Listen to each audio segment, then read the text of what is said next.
તો ત્યારે તે ભેગા થઈને વાતો એટલા માટે કરે કે જોયું મજા આવી ને એમ કીધું તું ને. એટલે આ બધી દુનિયાના નિયમો છે ને ભગવાને હારે નહોતું મોકલું આ બધું. અત્યારનું જે જનરેશન છે તો આપણું સારું થતું હોય તો એને ગમે નહીં અને ખોટું થાય તો બધા જ હશે. સાચું છે કે ખોટું? એકદમ સાચી વાત છે.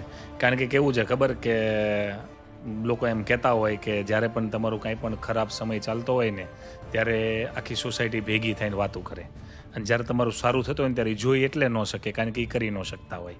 એને એમ હોય કે ભાઈ આને આવું કર્યું ને તો મારથી આ થાય જ નહીં, એટલે કે આપણી હરોળમાં જ ન આવી શકતા હોય. એટલે જ્યારે પણ તમારું સારું થતું હોય ને ત્યારે લોકો વાતો એટલા માટે કરે કારણ કે એ તમારી સુધી પહોંચી નથી શકવાના. અને જ્યારે તમારું ખરાબ થતું હોય ને ત્યારે તે ભેગા થઈને વાતો એટલા માટે કરે કે જોયું મજા આવી ને એમ કીધું તું ને.